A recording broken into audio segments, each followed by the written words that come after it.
Hello guys.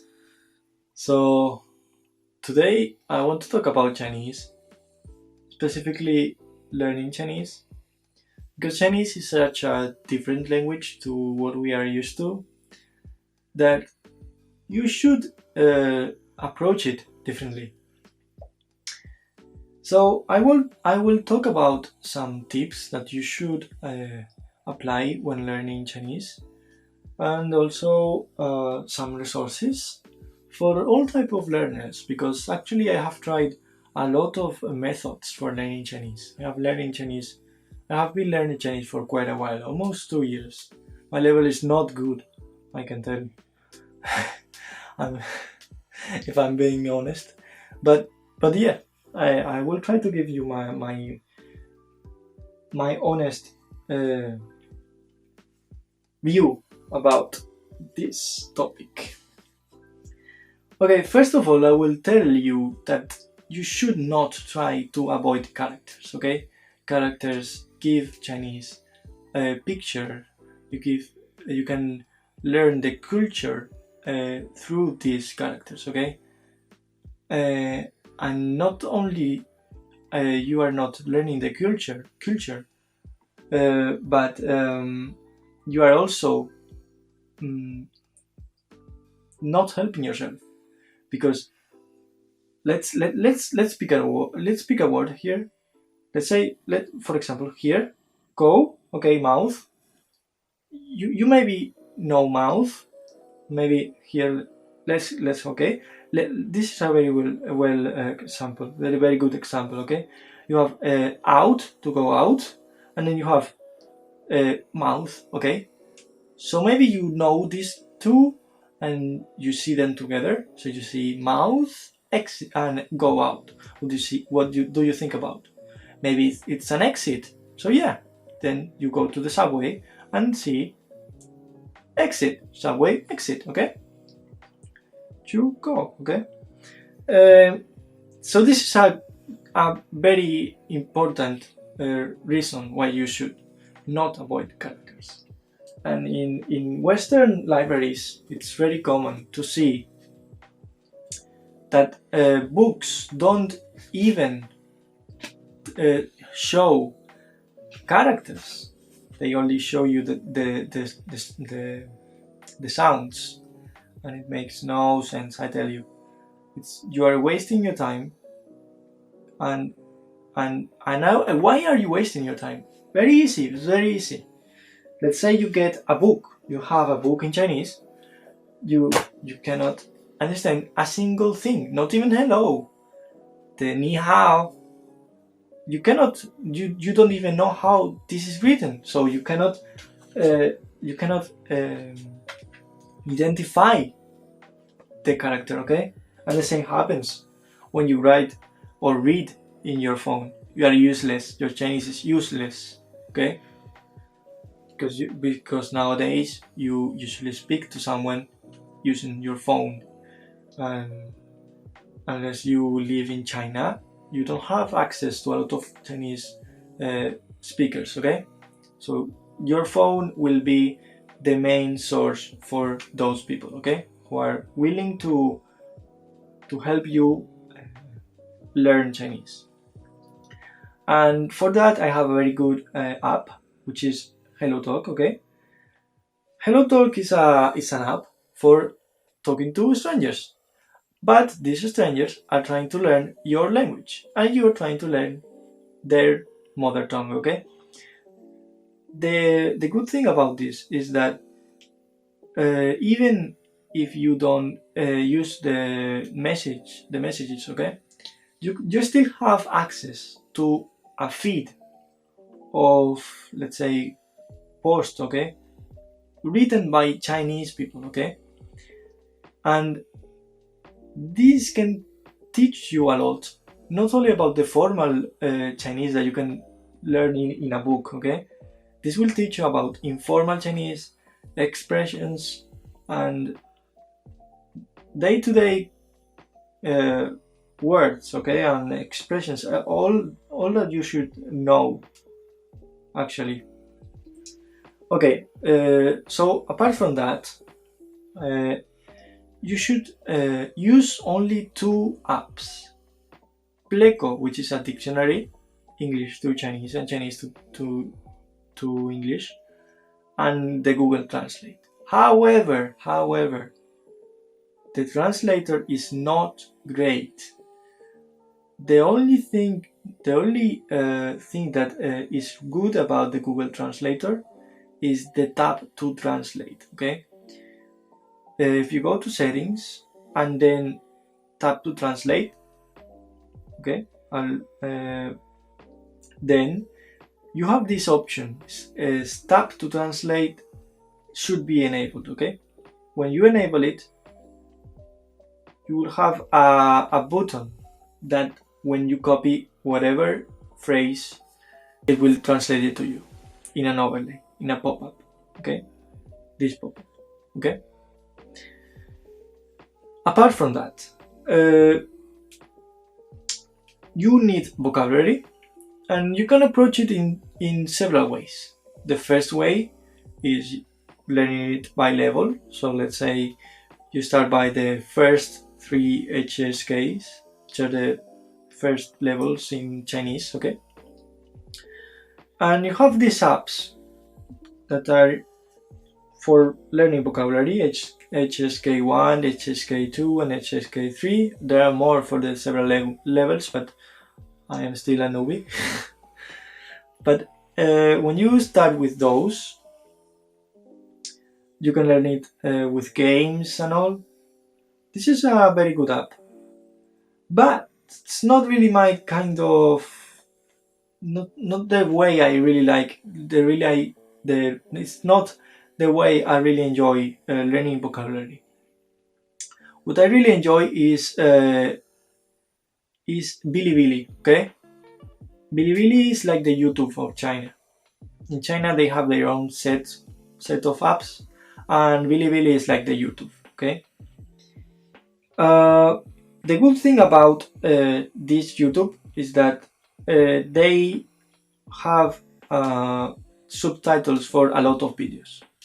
Even for them, I don't know why they use subtitles, but they do. Okay.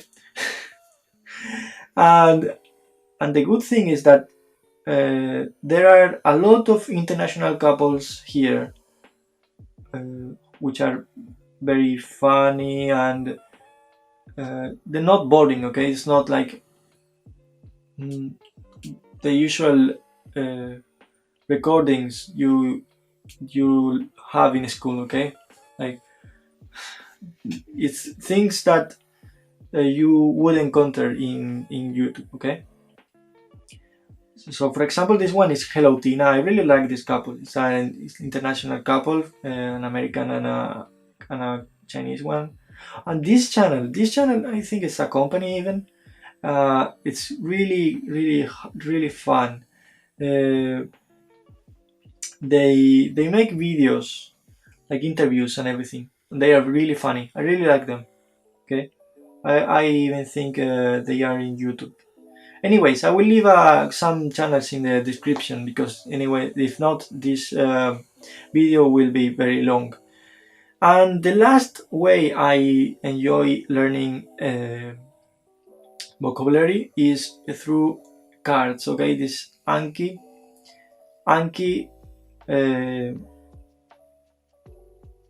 I don't have it in this mobile phone. Okay, but Anki is for learning with cards, and it has its own repetition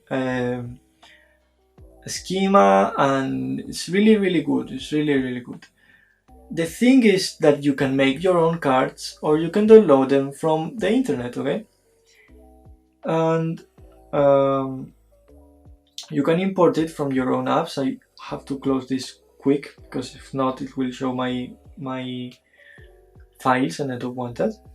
I don't want to show that in the video, but I will leave in the description a website where you can find a lot of vocabulary and even grammar decks for this app. Okay, this app is available for Android and iOS. Okay, it's a very common app for when you start learning languages, and it's really good. It's really good. Another thing I have to mention is don't use Duolingo. Please don't use Duolingo. Okay, Duolingo might be great for other languages, but in Asian languages, it sucks. It sucks a lot. So what you have to use instead is Lingodeer. Lingodeer is the equivalent. Okay, it has better explanations.